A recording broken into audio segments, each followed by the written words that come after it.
सवाल लाइव में आपका स्वागत है। मैं राजेंद्र सोनी एक बार फिर हाजिर हूं आम जन से लेकर राजनीति और क्षेत्र की विभिन्न घटनाओं के साथ, पक्ष न विपक्ष, सिर्फ निष्पक्ष। पिछले 7 दिनों से श्री गोपाल चंद्र महाराज जी के सानिध्य में आयोजित श्रीमद् भागवत कथा अमृत वर्षा विधि विधान और आहुति उपरांत भंडारे के साथ संपन्न हुई। इस दौरान जहां कथा व्यास गोपाल चंद्र महाराज के मुखारबिंद से हो रही कथा अमृत वर्षा में श्रद्धालु झूमते नाचते गाते दिखे, तो वहीं समाज सेवियों और क्षेत्रवासियों के बीच कांग्रेस के कद्दावर नेता और पूर्व विधानसभा प्रत्याशी डॉक्टर पीके मिश्रा ने अपनी गणमान्य उपस्थिति दर्ज कराई। अंत में सभी अतिथियों और कथा प्रबंधन में अहम भूमिका निभा रहे कार्यकर्ताओं सहयोगियों का आभार व्यक्त करते हुए अध्यक्ष कमल सिंह ने कहा,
विष्णु मंगलम भुजा मंगलम कंदरे ठाकुर जी कह रहे टहलो मैं तो मैं लूंगो, बोलिए मांगे बिहारी लाल की। और जिस जीव को, जिस भक्त को एक बार मैं उसे पकड़ लेता हूँ, फिर बीच रास्ते में नहीं छोड़ता जब तक उसकी नैया भवसागर से पार नहीं करता। अब आपको कैसे छोड़ दूं? जब तक मैं राक्षस योनि से तुम्हारा कल्याण नहीं कर दूंगा तब तक अब मैं तुम्हें छोड़ने वाला नहीं। पूतना को लगाए भगवान, आज तो गए, आज तो हम पहुंचे, आज तो हम गए, आज तो नहीं बच गए। आज तो सुखदेव जी कहते हैं प्रभु की ऐसी अनंत लीला मेरे जब पुत्र के प्राण निकलने लगे तो पुत्र अपने वास्तविक रूप में आ गए और मेरे गोविंद को लेकर के आकाश में उड़ गए। कितने वृक्ष गिर गए, पत्ते गिर गए, हाहाकार होने लगा। पीके मिश्रा जी का तो बहुत बहुत धन्यवाद, बहुत बहुत अभिनंदन।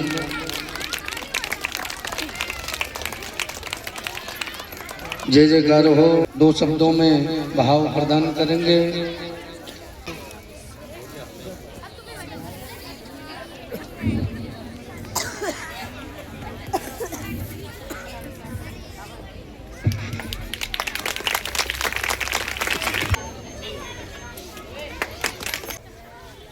बोले वृंदावन बिहारी लाल की, राधा रानी सरकार की, बाल कृष्ण गोविंद भगवान की, व्यास महाराज की, भागवत महापुराण की।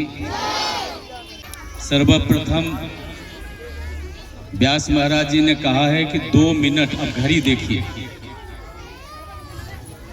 मैं इस बात से तो हम लोग झुठला नहीं सकते कि हम राजनीतिक लोग हैं, लेकिन आजकल राजनीति में जो धर्म होना चाहिए उसका कहीं न कहीं ह्रास हुआ है और ये बहुत ही दुखद है। कोई भी राजनेता हो, भगवान कृष्ण स्वयं नेता थे और गुरुओं के गुरु हैं। कहते हैं ना, वंदे कृष्णम जगत गुरु। महाभारत कराने वाले, रचाने वाले, धर्म की स्थापना करने वाले, उनसे अधिक नेतृत्व त्रैलोक्य को 14 भुवन को कोई नहीं दे सका। ऐसे में व्यास गद्दी पे विराजमान गोपाल दास जी महाराज जो संस्थापक भी हैं और कथावाचक भी हैं, लिखा है कि व्यासाय विष्णु रूपाय व्यास रूपाय विष्णवे नमो वै ब्रह्म निधिये वासिष्ठाय नमो नमः। ऐसे वेद व्यास जी के लिए ये जो अलौकिक ऋचाएं जो श्लोक पढ़ा गया था, इससे अधिक कुछ और बचता नहीं है।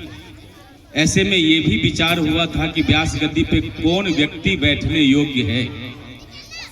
आप सब लोग सौभाग्यशाली हैं कि श्रीधाम वृंदावन से पधारे पूजनीय गोपाल दास जी महाराज के मुखार बिंद से जो कथा अमृत आप पान कर रहे हैं, ये अपने आप में अनुपम है। क्योंकि वो बोली जो वृंदावन के गलियों में, मथुरा में, राधा रानी के बरसाना में जो हम सुनते हैं, इतना मृदुल है, इतना मधुर है, जिसका कोई उपमा नहीं हो सकता। और मैं पहली बार, और पहले भी सुना है, लेकिन इस तरह दिल्ली के अंदर जो कहीं न कहीं ऐसे क्षेत्र कुरुक्षेत्र से संबंध रखता है, वहाँ अगर इस तरह की वाणी के माध्यम से आपको कथा अमृत पान करने का अवसर मिल रहा है, ये बहुत ही अच्छी बात है। मैं क्षमा चाहते हुए मैं कुछ बातें, क्योंकि राजनीतिक लोग माध्यम ढूंढते हैं कि कैसे अपनी बात कहूं, लेकिन माध्यम अगर वो धर्मपरायण है, अगर उसमें धर्म की कहीं न कहीं लेस है, तो इससे अच्छा और कुछ नहीं हो सकता। कम से कम व्यक्ति यह सोचकर कुछ बोलेगा कि जिस व्यास पीठ पे व्यास महाराज विराजमान है, भागवत भगवान विराजमान है, यहाँ से कहा हुआ कोई भी शब्द ऐसी ना हो जो मर्यादित ना हो, जो झूठ और सच का सहारा ले रहा हो। मेरी अपनी कर्तव्य परायणता भी इसी तरह का है कि मैं कुछ भी ऐसा शब्द नहीं कहना चाहता जिससे मेरे को कल आप कहें कि वो क्या बोल गए डॉक्टर पी.के. मिश्रा। जाके जा पर सत्य सने हूँ, सो तिन्ह मिलहु न कछ संदेह। जाकी रही भावना जैसी, प्रभु मूरत देखी तिन तैसी। कहा है कि सुख संसार में क्या है? संसार में सुख जो है, लोग अटारी में, महल में, कार में, पता नहीं किन किन भौतिक चीजों में ढूंढता है। बाबा तुलसी ने अपने लेखनी में लिखा है कि नहीं दरिद्र सन दुख जग माही, और संत मिलन सन कछ सुख नाही। सुख जो है, ज्ञानियों के साथ आपका सत्संग हो, उनकी कृपा आपको मिले, भागवत भगवान की कथा अमृत आपको मिले, इससे बड़ा सुख कहीं नहीं है। बड़े बड़े सभाओं में हम लोगों को जाने का अवसर मिलता है, लेकिन जो सात्विकता, जो स्वच्छता यहाँ पे हमने देखी है, ये तो मैं कहता हूँ श्रीधाम वृंदावन की धरती है। मैं तो ऐसा मानता हूँ ये अवध की नगरी है, क्योंकि हमारा विधानसभा क्षेत्र है, हम यहाँ से विधायक का चुनाव लड़े। इससे बढ़िया कहीं स्वच्छ लोग मुझे नहीं दिखाई दिए दिल्ली में। ये क्षेत्र अछूता रहा, विकास नहीं हो पाया, ये एक अलग विषय है। लेकिन इतना आप जरूर मान लें कि भगवान की ये एक निश्चय है, संकल्प है कि निर्मल मन जन सो मोहि पावा, मोहि कपट छल छिद्र न भावा। ऐसे स्वच्छ लोगों को ही भगवान मिलते हैं, नहीं तो दुर्योधन को भी मिल सकता था। विराट रूप जब भगवान कृष्ण दिखाया तो फिर दुर्योधन क्यों नहीं देख पाया? तो ऐसे जो कलुषित लोग हैं, जिनके विचार उत्तम नहीं है, जो विचारों से परिपक्व नहीं है, जिनमें धार्मिकता नहीं है, उनको भगवान नहीं मिलते हैं। और भगवान अगर आपको मिल भी जाएं तो आप क्या कर लेंगे? आपके अंदर वो व्यवहार होना चाहिए, क्योंकि जब मैया जसोदा को विराट रूप भगवान कृष्ण ने दिखाया तो मैया क्या कर पाई? मैया तो अचंभित हो गई, कौशल्या भी अचंभित हो गई। भगवान का स्वरूप अगर आपके सामने आ जाए तो आप अचंभित हो जाएंगे। भगवान की कथा में ही सब कुछ है। जो चीज आपके समझ में नहीं आए उसको लीला समझिए, जो समझ में आए वो कथा समझिए। इसीलिए ये बांगमयी कथा जो है भगवान कृष्ण की, ये हम और आप जो अमृत पान कर रहे हैं, इससे अच्छी बात नहीं हो सकती है। हम भगवान श्री कृष्ण को सिर्फ इसलिए मानते हैं कि सच्चिदानंद रूपाय विश्वोत्पत्त्यादि हेतवे तापत्रय विनाशाय श्री कृष्णाय वयं नमः। भगवान कृष्ण की ही ये सामर्थ्य है कि संसार में 3 प्रकार के दुख हैं, दैहिक, दैविक, भौतिक, तापत्रय विनाशाय। वो जो 3 प्रकार के दुख हैं, जो उल्कापात होने से आकस्मिक आपका निधन हो सकता है, बीमारी के कारण हो सकता है, ये जो दुख है, किसी सामर्थ्यवान प्रधानमंत्री के पास भी आप चले जाएं कि मुझे अमुक काम के लिए मदद कीजिए, तो हो सकता है धन संबंधी मदद आपको मिल जाए। लेकिन जो दैहिक दुख है उसका निवारण कोई नहीं कर सकता। कौन कर सकता है? दैहिक, दैविक, भौतिक तापा भगवान कृष्ण के सामर्थ्य में है। और वो मिलेगा कैसे? इसी सत्संग के माध्यम से, कथा श्रवण करने से अपने जीवन का, क्योंकि मनुष्य योनि में इससे बढ़िया कोई विषय नहीं हो सकता कि अगर आपको निर्वाण चाहिए, मोक्ष चाहिए, तो आप सत्संग का सहारा लीजिए।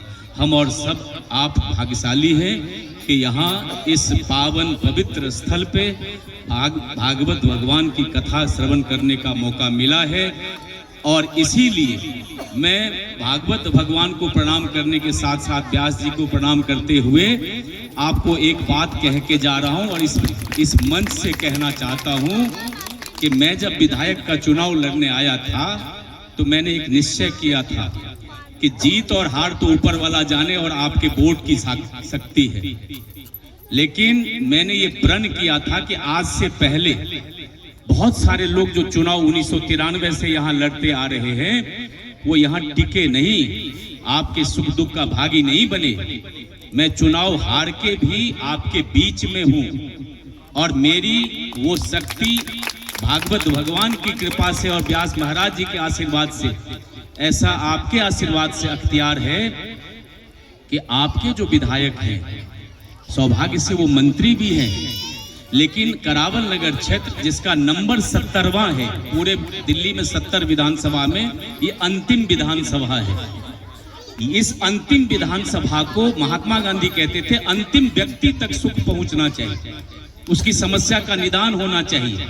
ये जो अंतिम विधानसभा है दिल्ली का, मंत्री बनने के बाद भी अगर जो नागरिक सुविधा आपको नहीं मिल पा रही है, तो मुझे दुख के साथ कहना पड़ रहा है कि अगर आपने साथ दिया तो मैं चाहे संवाद वार्ता करके, प्रेस कॉन्फ्रेंस करके, चाहे आपके माध्यम से आंदोलन करके आपकी गलियां, सड़कें, आपके लिए हॉस्पिटल, जच्चा बच्चा केंद्र, स्कूल की व्यवस्था, यहाँ इस जमुना के किनारे आपकी टहलने की व्यवस्था, ये सब पानी पीने की व्यवस्था जो नहीं है, जो डबल पुश्ता करने के लिए केवल उद्घाटन कर दिया गया और आज तक कहीं जमीन पे नहीं दिख रहा है, ऐसे में आपने एक ऐसे व्यक्ति को लड़ने का यहाँ मौका दिया था, डॉक्टर पीके मिश्रा को, जो पहले विधानसभा के डायरेक्टर रहे।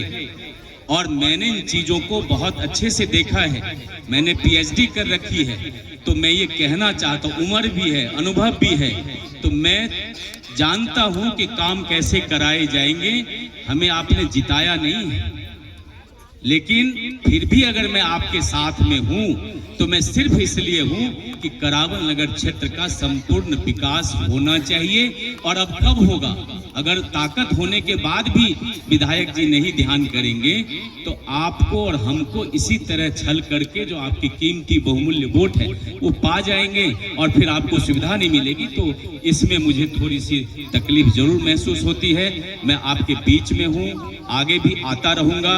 हमारे कमल सिंह जी, हमारे अजय सिंह नेगी और 5 ब्लॉक अध्यक्ष रामलोटन मिश्रा जी और तमाम साथी यहाँ पे मुस्तैदी से आपके बीच में हैं। कभी भी आपके बच्चे के एडमिशन की बात हो, एम्स में भर्ती कराने की बात हो, निगम की कोई समस्या हो, मुझे मालूम है कि काम कैसे होंगे, आप मुझे बताइएगा। मुझे ये भी गुरेज और परहेज नहीं है कि आदरणीय कपिल मिश्रा जी जो छोटे भाई की तरह हैं, उनको भी चिट्ठी लिखकर फोन कर मैं आपके काम के लिए गुजारिश करूंगा और करता रहा हूं। इसलिए मुझे इस बात पे कोई अंतर नहीं है, सैद्धांतिक फर्क है, लेकिन मैं चाहता हूं कि हमारे विधानसभा क्षेत्र का विकास होना चाहिए। ये मेरी टीस है, ये मेरी कसक है कि आप लोगों के लिए सुविधा नहीं है और अभी तक शुरू नहीं हुआ है। इसलिए इस भागवत भगवान की कथा माध्यम से मैं आपके बीच में आपको प्रणाम करता हुआ ये संदेश देके जाना चाहता हूँ कि आप साथ आएंगे तो आपके काम होंगे, आप अगर दूर दूर रहेंगे तो काम नहीं होंगे। अंत में इतना आप समझ लें कि हमारे दिल में जो व्यास जी हमारे हृदय मस्तिष्क में जो बात है कि लाभस्ते सांग जयस्ते सांग कुतस्ते सांग पराजय है, ये सानमिंद बरस्यामो हृदयस्थो न जनार्दन यत्र योगेश्वरः कृष्णो यत्र पार्थो धनुर्धरः तत्र विजयभूतिर्ध्रुवा नीतिर्मतिर्मम। मैं एक ब्राह्मण होने के नाते केवल ब्राह्मण कहने के लिए नहीं हूँ, मैं राजनीतिक व्यक्ति होने के बावजूद भी धर्म परायणता में जीता हूँ। संध्या बंदन आरती पूजन चोटी शिखा सब रखता हूँ और आपके लिए निर्भीकता से लड़ना जानता हूँ। आपका साथ मिला तो इस क्षेत्र का विकास करा के रहूंगा और आगे जो भी समय आएगा आपके साथ खड़ा रहूंगा। आप सबको जय श्री कृष्ण, जय श्री राधे, भागवत भगवान की, व्यास महाराज की, बाल कृष्ण गोविंद लाल की, बोलो वृंदावन बिहारी लाल की, जय जय श्री राधे, जय जय श्री राधे। अपने आसपास की खबरों के लिए देखना ना भूले सशक्त आवाज लाइव न्यूज चैनल। सब्सक्राइब कीजिए एक लाइक के साथ।